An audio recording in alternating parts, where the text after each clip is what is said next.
ఏమిటనేది? కాకి కాల్చి పారేశాను. ఆ ఇంటి మీద కాకి ఇంటి మీద వాహలకూడదుగా మరి.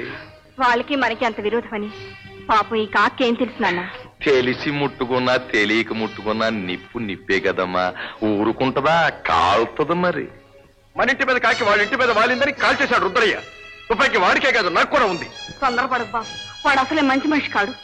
సత్యంబాబు చాలా మంచాడు. మనిషి మంచోడే, గుణమే గుడిసేటి. చాలండి, ఏమిటా మాటలు? ఏదో కుర్రతనం ఇంట్లో చెప్పే పెద్దవాళ్ళక అతను తొందరపడ్డాడే అనుకోండి. కుర్రతనం గనకే వాత కొంచెం లోతుగా పడాలి. మానయ్య కొంగుద్దా మరి, మొక్కగా ఉన్నప్పుడే వంచాలి. సర్లేండి. నువ్వు నోరు ముయ్యవే. ఈ ఏళ ఆడంతో నాంతో తేలిపోవాలి. అవునరా, ఆయనంతో మనంతో ఈ దెబ్బతో తెలాల్సిందే. అవును అంతే. చెప్పు దెబ్బే ముందురా అంతే. రే రుద్రయ్య గారి పెంపుడు కోడి. చేసేమంటాయండి?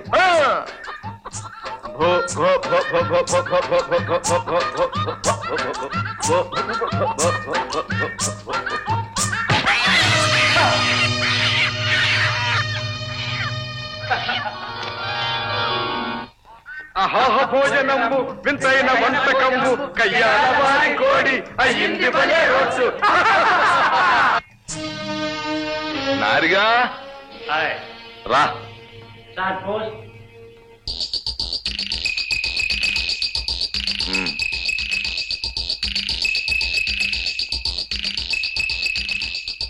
పార్సిల్ ఎక్కడి నుంచి వచ్చిందంటావబ్బా? అవును రోయ్, మన మినిస్టర్ గారు పంపించి ఉంటాడు. మొన్న ఆ మధ్య హైదరాబాద్ వెళ్ళినప్పుడు డిన్నర్ కి పిలిచాడు. ఆ మాటల్లో ఊరికే అన్నాను మా కోడికి జీడిపప్పు ఇష్టం అని. అంతే, మోరు నుంచి బెస్ట్ క్వాలిటీ తెప్పించి పంపిస్తాను అన్నాడు. ఎందుకయ్యా అన్నాను. అంటే వింటాడా? మనమంటే అంతేది. పాపం స్నేహానికి ప్రాణం ఇచ్చేస్తాడు రా. ఏంటి ఏమిట్రా ఇది? బొచ్చు బాబు, కోడి బొచ్చు. మన కోడి బొచ్చులాగే ఉందేమిట్రా? ఏమిటినా ఇది? కనపడ్డంలా బొచ్చు, కోడి బొచ్చు. మన కోడి బొచ్చే. కోడినాడు కూరండుకు తినేసి బొచ్చు మనకు పార్సిల్ చేసి పంపాడు, రిజిస్టర్ పార్సిల్. ఎవరండి? ఇంకెవడో ఆ సత్తిగాడే. పొగరెక్కిపోయి కళ్ళు పొరలగమ్మిని. అవును, నువ్వు కాకిని కాలిస్తే అతను కోడిని చంపాడు. కాకి గాలిలో ఎగిరేది ఈడు అబ్బగాడు సొమ్మ. ఈ కోడి నాది. జీడిపప్పు బాదం పిస్తా పెట్టి నా ప్రాణంతో సమానంగా పెంచుకున్నాను. ఎందుకు లేని ఊరుకుంటుంటే ఈ కుర్నాయాళ్ళకు అలుసైపోయాను. యువజన సంఘం ఒకటి పెట్టి అచ్చోసినాంబోతుల్లాగా ఈదుల్లో పడి దోసుకు తింటున్నారు. వాళ్ళేం దోసుకు తింటలేదు, ఊరిని బాగు చేస్తున్నారు. పంచాయతీ ప్రెసిడెంట్ గా ఉన్నన్నాళ్ళు నువ్వేం చేశావు? సత్యంబాబు ప్రెసిడెంట్ అయ్యాక ఈ 4-5 ఏళ్లలో హై స్కూల్ కట్టించాడు, లైబ్రరీ పెట్టించాడు, ఊరికి కరెంటు తెప్పించాడు, హరిజనులకు ఇళ్లు కట్టించాడు. అదాడి తాతగారి ముల్లె. గవర్నమెంట్ డబ్బు. సొమ్ము ఒకటిది, సోకు ఒకటిది. ఆ పనే నువ్వు చేయించలేకపోయావే? నేను చేయవలసిందేదో మా పెద్దోళ్ళు ఎప్పుడో చేసేశారు. మా తాత గుడి కట్టించాడు, మా నాయన ధర్మసత్రం కట్టించాడు. దాన ధర్మాలు ఆళ్ళు చేసి నేను చేస్తే ఇల్లు ఒళ్ళు గొల్లై నువ్వు నేను చెప్పచేత పట్టుకు పోవాలా? త్యాగాలకు కూడా ఒక లిమిట్ ఉండొద్దేంటి? ఏమిటి మీరు చేసిన త్యాగం? ఉన్న ఆస్తి ఆదాయం చాలకనా? ఎందుకు మీకు ఆ దొంగసారా వ్యాపారం? పబ్లిక్ గా చేస్తే గవర్నమెంట్ ఊరుకుంటదేంటి? బొక్కలోకి దోస్తది. అందుకని ధర్మసత్రం మామయ్య గారు కట్టిస్తే దాన్ని మీరు గోడౌన్ చేసి అద్దెలకు ఇస్తున్నారు. ఇదేగా మీరు చేసిన త్యాగం? ఏంటున్నావంట్రా? ఇది వరుస. హోమ్ డిపార్ట్మెంట్ లోనే మనకు అపోజిషన్. పతివ్రతలు. మొగుడంటే భక్తే, కానీ ఓటు మాత్రం అపోజిషన్ పార్టీ వారికి వేస్తారు. వెనకటికి పురాణ కాలంలో కూడా రావణాసురుడు, మైరావణుడు, హిరణ్యకశిపుడు ఆళ్లపేళ్లాలు కూడా ఇంతే. పాద పూజలు మొగుడికి, ప్రసాదాలు ఎగస్ పార్టీ వాళ్ళకి. పతివ్రతలు. అయ్యగారు శివాలయం దగ్గర మన సరిహద్దు కూడా పాల్గొడుతున్నారండి. ఎవరు? స్పెషల్ సెట్ అండి. ఇంకా చూస్తావేరా మన జనాన్ని తీసుకెళ్లి వాడిని తావదన్నెత్తక. చూడండి నాయన, ఒక్కొక్కరిని అమ్మోరికి బలిస్తాను. సరిహద్దు ఇదేనా? ఇదే. కరెక్టేగా? దేవుడు సొమ్మడి బాబు సొమ్మలా కలుపుకున్నాడు. గోడి కనించి బద్దలు కొట్టండి రా.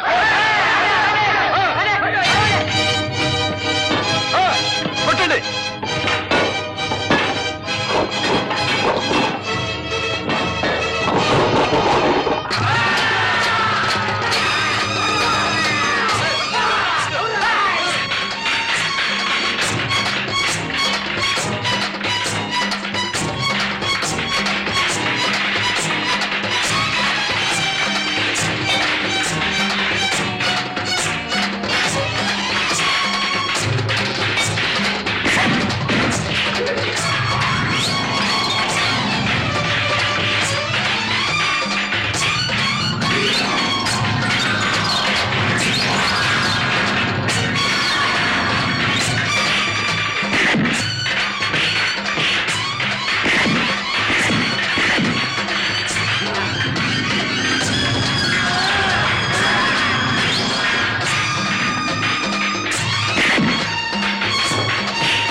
ఆగండి.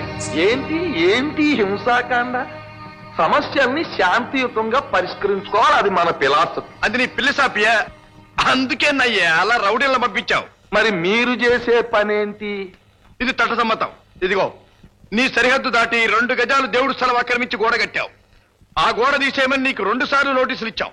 సరే, నేను పైకి అప్పీల్ చేశానుగా. ఏమో నీ అప్పీల్ మాకేం తెలీదు. ఇదిగో ఆ గోడ తీసేయమని పంచాయతీకి ఆర్డర్ వచ్చింది. ఆర్డర్ వచ్చింది సరే, మరి పెద్దవాణ్ణి నాకు మాట చెప్పక్కర్లే. ఏమిటి చెప్పేది గోంగూర? సరే, ఈ కోర్టులో పోయిందే అనుకో, ఇంక పైన కోర్టులే లేవా? పోరా, మిడుకోరా, పోయి గోడ బదులు పెట్టండి రా. ఇదిగో అబ్బాయి, మీరు మరీ ఓవర్ స్పీడ్ లో వెళ్ళిపోతున్నారు, దెబ్బతింటారు. నీ చేతనం చేసుకో, పోరా. అంతేనా? ఏ బెదిరిస్తున్నావా? బెదిరింప? తక్షణం హైదరాబాద్ వెళ్తున్నాను, వెంటనే పోలీసు వారెంట్ వస్తుంది, బొక్కలోకి వెళ్ళాక తెలుస్తుంది. రేయ్, చేతులు గాజులు తొడిగిరా, పోరా.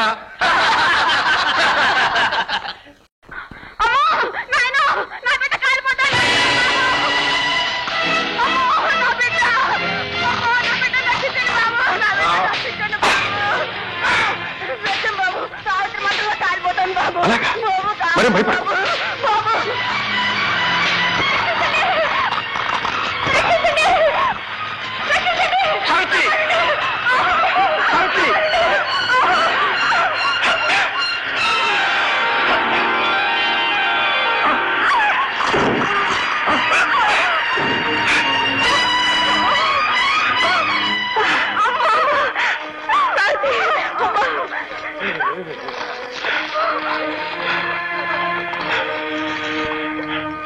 బాబరావుడు కాస్త ఆల్సిదే ఉంటే ఇవాళ నీ బిడ్డ నీకు దక్కేది కాదు.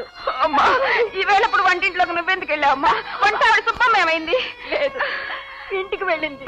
కాఫీ కాచుకుందామని స్టవ్ ముట్టించాను, గ్యాస్ లీక్ అయి మండిపోయింది. బాబు, సావిత్రికి ఎలా ఉందత్త? మరేం ప్రమాదం లేదుగా? లేదు బాబు, సమయానికి దేవుళ్ళు వచ్చి నా బిడ్డను కాపాడు. లేకపోతే ఎన్ని జన్మలెత్తినా నీ రుణం తీర్చుకోలేం బాబు. అవి మాట్లాడతా, వెళ్ళొస్తాను. సావిత్రి, వస్తాను. మొత్తానికి మన సత్తిగాడు స్టంట్ హీరో కూడా అయ్యాడయ్యా.